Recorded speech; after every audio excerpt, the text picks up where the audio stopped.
Hi, it's Laura with Following the Paper Trail, and it's day 4 of the 12 Projects of Christmas journaling version of 2024.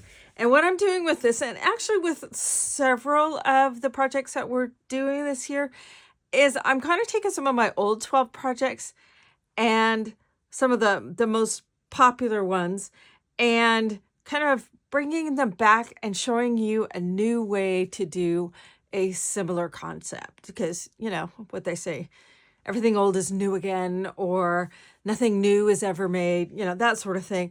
So I just want to take an idea and show you how you can turn it into something for your journaling.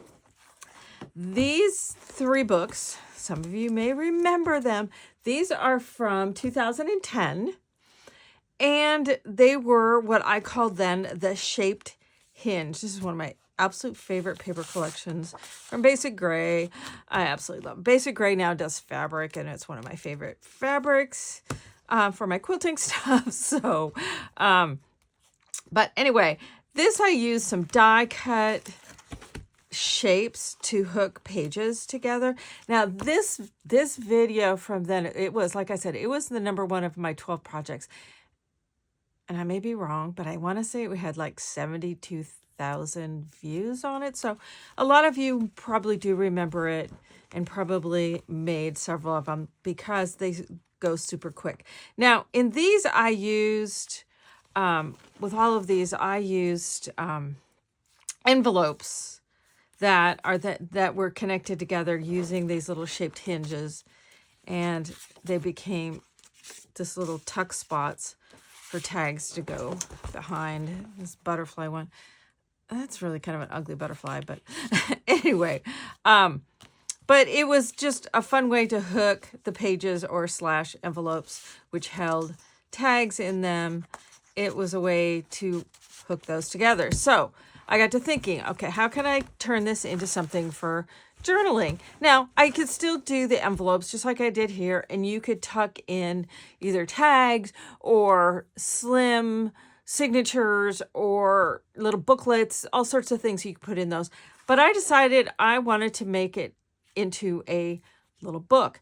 Now, all of these little books that I'm making at during these 12 projects, I've kind of decided these are books that I'm going to use to decorate or embellish over the course of 2025, because I want to get into doing more of that and having the complete books rather than just showing you how to do it and say, here you go, you're on your own, which is fine too, because it's always been my intent ever since I've began, and I've had this discussion probably 100 times over the years, where I like to show you how to do something, and I'll show you a couple of pages of how I embellish it, but I want to show you stuff more to show you what you can do, and then you can take off on your own from there. It's kind of, I put you up on the edge of the nest and then give you a little nudge.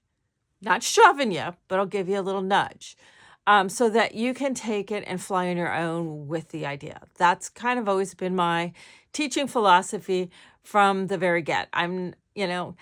Yes, you do learn a lot by mimicking others. That's how, for centuries, like during the Renaissance, mimicking the masters is how the apprentices all learned. So absolutely, from your favorite artists and designers, follow them, learn from them, but also learn how to use it as inspiration to create your own voice versus just copying their voice. Does that make sense? So anyway, with this, I decided to make a little watercolor book.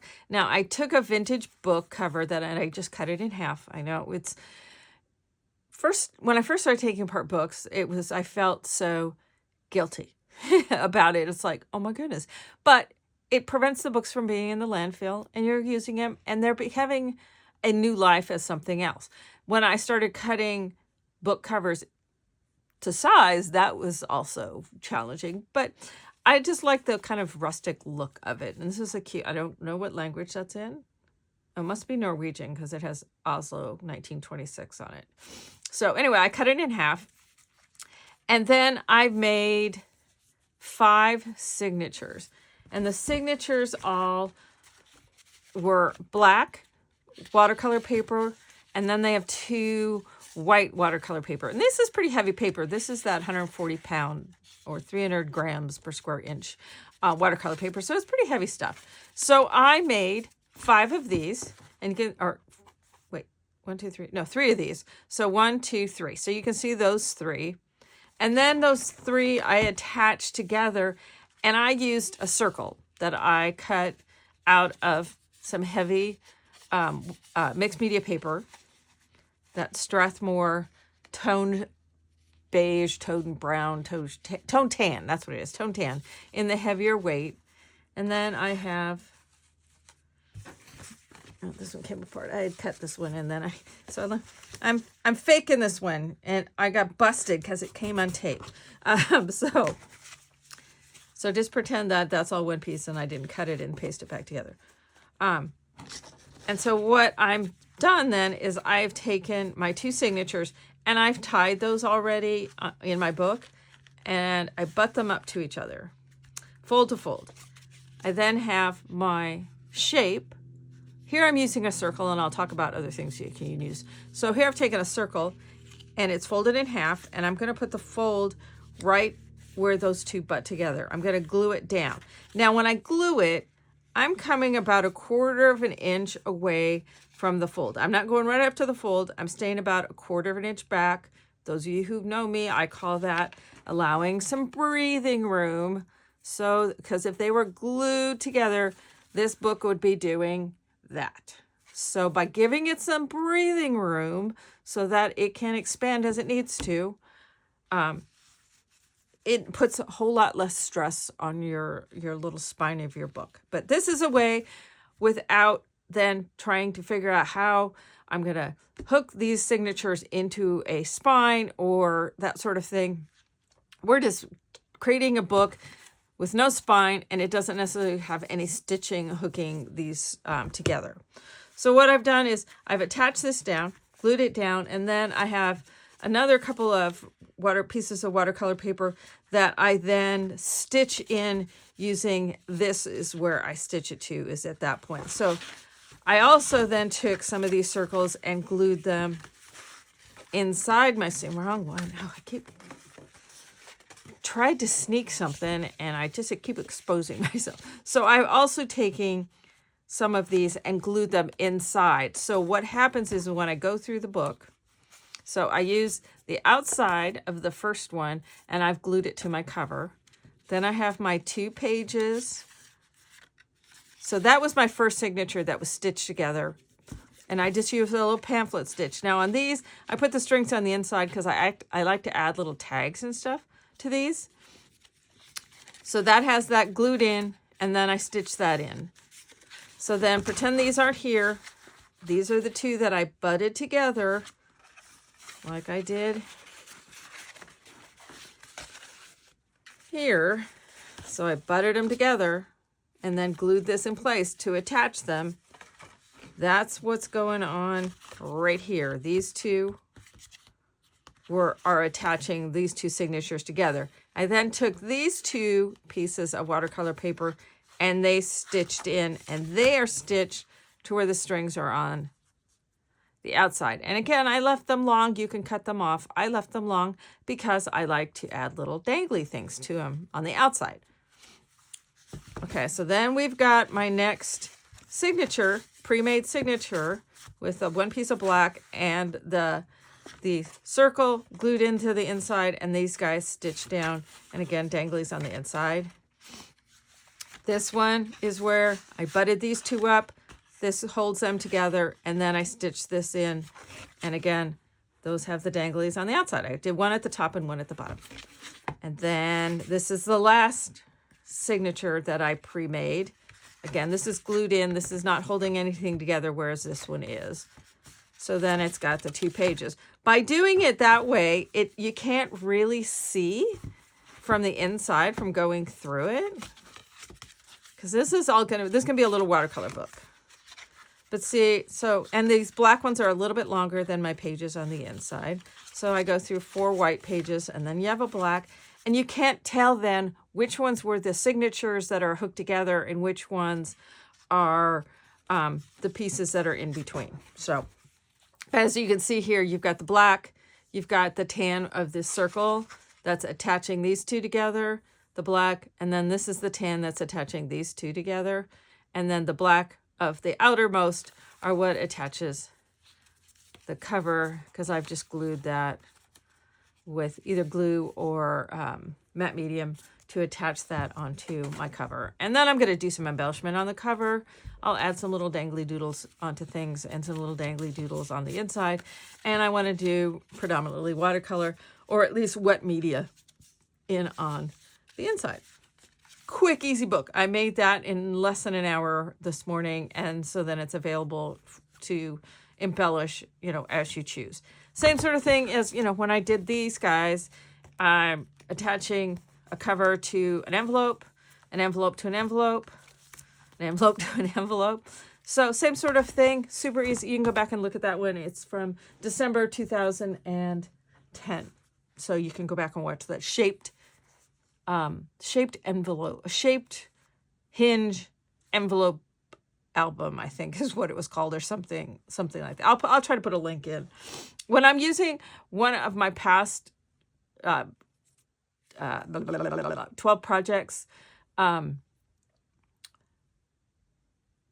ideas, don't you just love it when your brain just goes, hello, I'm not going to speak any longer. So anyway, whenever I'm going to do something using a past project, I will link it into my into the description for this one. So other ideas, what you can do is, obviously, this is the circle, slightly smaller. And all I did was I took a cup I had that I took the pencils that were in here, laid it on the cardstock and drew it, cut it out with scissors. It doesn't have to be perfect. And then you just score and fold it down the center.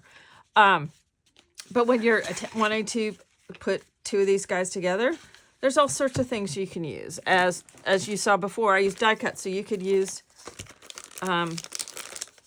as anybody who's been around knows, I love butterflies and dragonflies, so, doesn't want to come out. Anyway, all right, so I'm not going to fight it. So I have a die here, and there's actually a stamp that goes with it. This would actually be a good one, though I probably would go ahead and not put this little centerpiece in there so that there's more paper hooking it together. So that would be a cute one to attach those two together, because you can then do the same thing on the inside of your signatures. That one you could do the stamp. There's also another Tim Holtz one. It's a larger one. This would be cool. And again, this little section in here, I probably fill it in with something.